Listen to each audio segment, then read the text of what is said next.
Bienvenue sur la première vidéo de cette chaîne sur laquelle je répondrai à vos questions sur la création de site web, sur la création de logo, sur le community management, bref, tout ce qui touche au métier du digital. D'ailleurs, n'hésitez pas à me poser toutes vos questions dans les commentaires pour avoir des idées de vidéos. J'ai déjà listé un paquet de vidéos ici et je vais les préparer dans les prochains jours, mais plus j'aurai de questions dans les commentaires, plus cette chaîne pourra grossir, et donc n'hésitez pas aussi à partager autour de vous cette chaîne et cette vidéo. Dans cette première vidéo, je vais répondre à la question à quoi sert un site web et pourquoi en créer un. En fait, on va voir les différents types de sites web, parce qu'il n'y a pas un type de site web, il y en a plein, et on va voir les principaux types et à quoi ils servent. Le premier type de site qu'on va voir ensemble, c'est le blog. Qu'est-ce qu'un blog? C'est tout simplement un site sur lequel on va rédiger des articles de blog. Il va y avoir un auteur ou plusieurs auteurs. Moi par exemple pendant des années j'ai écrit tout seul sur mon blog, mais parfois certains sites ont 10, 20, 30 auteurs. Et ça va être sur un sujet prédéterminé, ça peut être la moto, ça peut être la voiture, ça peut être la Thaïlande, ça peut être les plats italiens, peu importe. Ça va être un sujet prédéterminé et ça va être toujours ce sujet. Ou bien ça peut être un blog généraliste où on va parler un petit peu de tout. Donc ça va dépendre tout simplement de la ligne éditoriale du blog. Ça va être à vous de voir. L'objet d'un blog finalement, le but d'un blog, ça va être soit de faire de l'affiliation, ça c'est ce que je faisais depuis 2012 finalement. Depuis 2012 j'ai commencé à créer un blog, j'ai commencé en janvier 2012 et j'ai commencé à en vivre à partir de juillet 2012. D'ailleurs je vous conseille parce que c'est vraiment un très très bon revenu passif finalement, une très très bonne source de revenus passifs, puisque quand vous créez un blog, vous créez du contenu, et finalement ce contenu il est là pendant des années et il vous rapporte de l'argent. Donc ça peut être un très très bon moyen de gagner une source de revenus passifs. Mais vous pouvez aussi écrire des articles de blog pour faire la promotion de votre site vitrine. Donc ça peut être sur le même site, un blog en fait ça peut être une partie de votre site, vous pouvez avoir votre site vitrine en accueil et finalement vous allez présenter votre activité. Et le blog finalement il va générer du contenu pour lui-même générer en fait du trafic, pour avoir des visiteurs. Et donc le but c'est finalement d'avoir des visiteurs sur le blog qui vont finalement faire du trafic pour le site vitrine. Ou bien vous pouvez avoir un site e-commerce, une boutique en ligne, et là finalement le blog il va avoir l'objet de amener du trafic finalement sur votre boutique en ligne. Je vous donne un exemple, j'avais un site e-commerce de vente de nœuds papillons. Et finalement, j'avais écrit des articles du style « Comment nouer son nœud papillon ? Quel type de nœud papillon existe ?» etc., etc. Et en fait, je crée des articles comme ça pour faire la promotion finalement derrière de mon site e-commerce.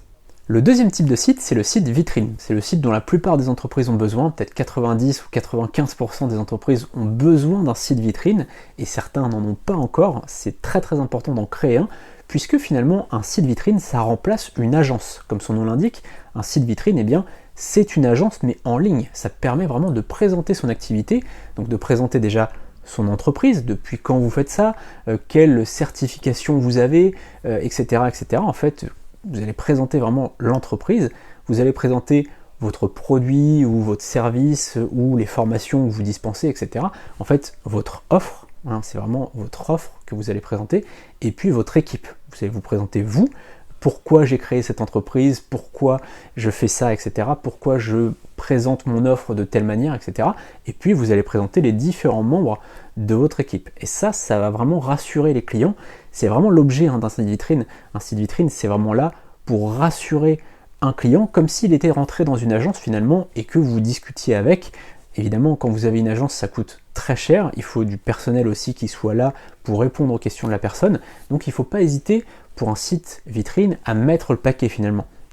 Au niveau du référencement, déjà, pas hésiter à faire du contenu comme on l'a vu avec éventuellement un blog rattaché, mais aussi vraiment à aller mettre un petit peu d'argent pour vraiment créer du contenu de qualité pour les premières pages et évidemment être accompagné par un référenceur qui va pouvoir vous conseiller sur les bonnes pratiques. C'est pour ça que c'est important toujours de se faire accompagner pour la création d'un site plutôt que de le faire soi-même. D'ailleurs, si vous voulez, il y a le lien juste en dessous dans la description pour découvrir nos prestataires sur befreelancer.com. Vous aurez des prestataires qui sont vraiment triés sur le volet, qui sont vraiment de très très grande qualité, donc n'hésitez pas à aller voir dans la description. Mais c'est très important quand on crée un site vitrine d'être bien accompagné, puisque ça revient finalement à créer une agence. Une agence ça coûterait très cher, comme je disais, en termes de coûts, à la fois d'avoir la vitrine, d'avoir finalement cette agence, mais en plus de ça, d'avoir une personne à temps plein qui répondrait aux questions des gens. Et là, finalement, un site vitrine, ça travaille pour vous 24 heures sur 24, 7 jours sur 7. Le troisième type de site web, c'est le site e-commerce, la boutique en ligne. Là, c'est si vous voulez vendre un produit ou plusieurs produits, si vous voulez vendre des services en ligne, si vous voulez vendre des formations, bref, peu importe ce que vous voulez vendre sur Internet, vous pouvez créer une boutique en ligne. Ça va vous permettre ici, bien tout simplement, de recueillir des paiements, puisque sur un site vitrine, vous allez pouvoir présenter vos offres, mais vous n'allez pas pouvoir vendre. C'est-à-dire que les gens vont devoir vous appeler, vous allez envoyer l'IBAN, vous allez envoyer le devis, etc. Ça va demander un petit peu de travail. Alors qu'un site e-commerce, et bien là, si vous vendez, je ne sais pas, des poêles, ou si vous vendez des prestations de services, ou si vous vendez des formations sur la sécurité par exemple, et bien dans tous les cas, peu importe ce que vous vendez, que ce soit un produit, une prestation de service ou une formation, peu importe quoi d'autre, et bien dans tous les cas, vous allez directement présenter votre offre, votre produit, votre service, votre formation. Les gens vont passer commande, ils vont directement recevoir une facture et finalement tout est fait directement. Vous allez recevoir le paiement soit directement sur votre banque, soit via PayPal ou Stripe, qui sont des passerelles de paiement, et bien la personne va recevoir finalement son contenu. Si jamais c'est une formation, elle va pouvoir avoir accès directement à une formation. Si c'est un produit téléchargeable, elle va pouvoir en avoir accès aussitôt. Et puis bien si c'est un produit que vous avez dans vos entrepôts, et bien tout simplement vous allez envoyer vous-même le produit. Il y a même des moyens pour que certaines sociétés s'occupent de l'envoi, ça c'est autre chose, on pourra en discuter, n'hésitez pas à me poser vos questions dans les commentaires. Voilà, donc ça, si vous voulez vendre en ligne, vous allez avoir besoin d'une boutique en ligne, un site e-commerce, et si vous voulez qu'il y ait plusieurs vendeurs sur votre site, parce que ça c'est possible, et bien là, dans ce cas-là, ça va être le quatrième qu'on va voir tout de suite, le quatrième type de site, la marketplace. Et oui, le quatrième type de site, c'est la marketplace, la place de marché. Comme son nom l'indique, en fait, c'est un site sur lequel il y a plusieurs vendeurs, comme une place de marché, une place sur laquelle il y a un marché. Et là, c'est exactement le même principe, c'est-à-dire que là, vous allez ouvrir votre site à plusieurs vendeurs. Il y a par exemple Amazon qui est très très connu, sur lequel il y a des milliers et des milliers de vendeurs qui vendent des produits de la vie de tous les jours. Vous avez aussi Airbnb, sur lequel vous avez des milliers de propriétaires qui mettent à disposition leur maison, leur appartement, etc. Vous avez des plateformes comme Befreelancer qu'on a créé nous-mêmes, que vous pouvez retrouver dans la description. Là, c'est une place de marché de freelance. C'est-à-dire que là, on a des freelances, on a des centaines et des centaines, des milliers de freelances qui proposent leurs services de création de sites, de création de logos, de community management, etc., etc. Tous les services en fait dont une entreprise ou une association a besoin.